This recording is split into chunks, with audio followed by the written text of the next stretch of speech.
en welkom terug by nog 'n episode van Wat wil Jesus ons leer? Vandag kyk ons na Daniël in die leeukuil en hoe God getrou bly wanneer ons op hom vertrou. Maats, vandag kyk ons na een van die bekendste verhale in die hele Bybel. Baie mense ken die storie van Daniël in die leeukuil, maar vandag gaan ons ontdek dat hierdie verhaal oor baie meer gaan as net leeu's. Dit gaan oor 'n man wat sy hele lewe lank besluit het om God eerste te stel. Teen hierdie tyd was Daniël nie meer 'n jong seun nie. Hy was nou al 'n ouer man wat vir baie jare hard gewerk het. Verskillende konings het gekom en gegaan, maar Daniël het steeds getrou gebly aan God. 'n Nuwe koning, Darius, het oor Babylon begin regeer. Hy het gou agtergekom dat Daniël eerlik, wys en betroubaar was.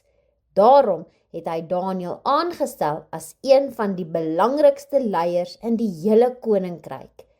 Maar nie almal was bly daaroor nie. Party van die ander amptenare het jaloers geword. Hulle wou graag hê dat Daniël in die moeilikheid moes kom.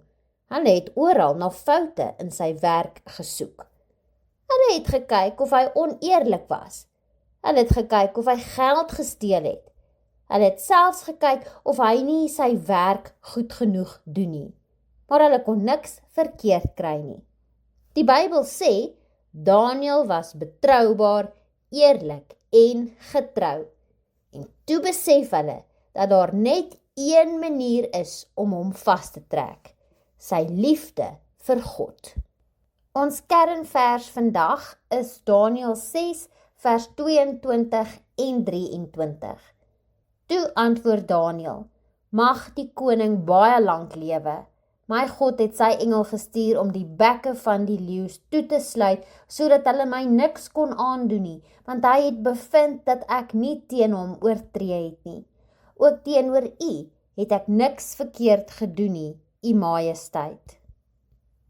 Wat kan ons hieruit leer? Ons kan eerstens leer dat ons gereeld moet bid, nie net wanneer ons probleme het nie. Daniël het nie eers begin bid toe hy in gevaar was nie, hy het lank voor die moeilikheid reeds 'n verhouding met God gehad. Elke dag het hy tyd gemaak om met God te praat. Gebed was nie vir hom 'n laaste plan nie. Dit was deel van sy lewe. Ons kan ook elke dag met God praat. Ons hoef nie moeilike woorde te gebruik nie, ons kan vir hom vertel van ons blydskap. Of ons kan hom vra om ons te help. Ons kan vir hom dankie sê vir alles wat hy vir ons gee. En hoe meer ons bid, hoe beter leer ons God ken. Tweedens kan ons leer dat ons getrou moet wees, selfs wanneer niemand anders is nie. Daniël kon maklik opgehou het om vir 30 dae te bid. Hy kon gesê het, dis net vir 'n maand, God sal verstaan. Maar Daniël het geweet dat ware gehoorsaamheid beteken om aan God getrou te bly, selfs wanneer dit moeilik is. Ons hoef nie altyd te doen wat almal anders doen nie. Wanneer almal onvriendelik is, kan ons vriendelik wees. Wanneer ander jok, kan ons die waarheid praat. Wanneer ander mekaar spot, kan ons liefde wys. God sien elke klein besluit wat ons maak. Laastens kan ons leer dat God groter is as enige probleem.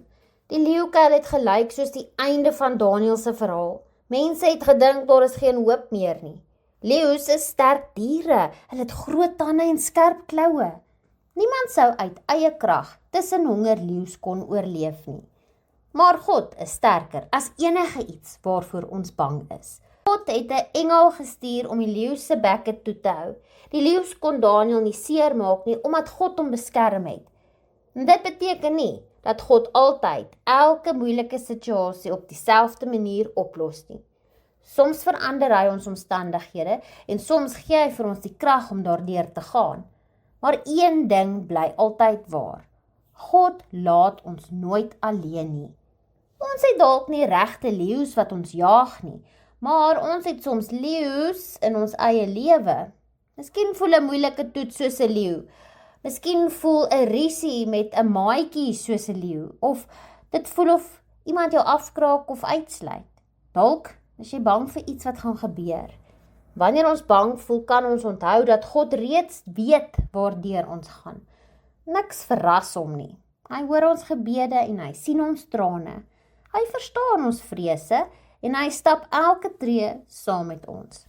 Net soos Daniel veilig uit die leeukuil gekom het, beloof God dat hy altyd by sy kinders sal wees.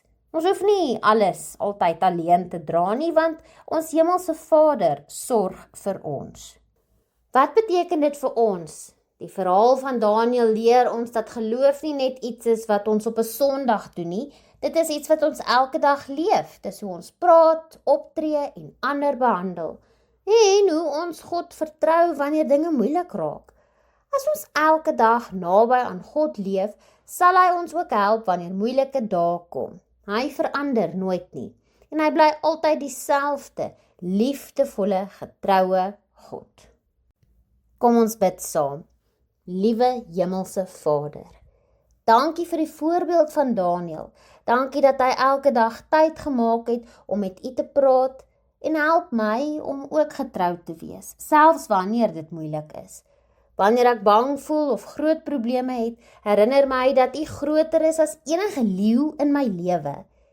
Dankie dat u my liefhet, my beskerm en nooit alleen los nie. Help my om elke dag op u te vertrou. In Jesus se naam. Amen. Daar sy maats, onthou vandag hierdie kosbare waarheid. Wanneer jy naby aan God leef, hoef jy nie bang te wees vir wat môre bring nie. God is reeds daar. Maak nie saak hoe groot jou leeu's lyk nie. Ons God is altyd groter. Tot volgende keer. Totsiens!